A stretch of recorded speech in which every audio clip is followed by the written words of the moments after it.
MS26 पासिंगमध्ये अजून एक आपल्याला महिंद्राची गाडी बघायला मिळते, TUV 300. गाडी ही फर्स्ट ओनरमध्ये अवेलेबल आहे.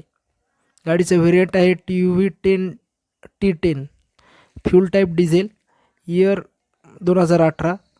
गाडीची प्राईस कोट केली आहे 8,25,000 रुपये. प्राईज ही निगोशिएबल असेल. तर गाडीची कंडिशन तुम्ही बघू शकता. गाडी ही आपल्याला चांगल्या कंडिशनमध्ये बघायला मिळते.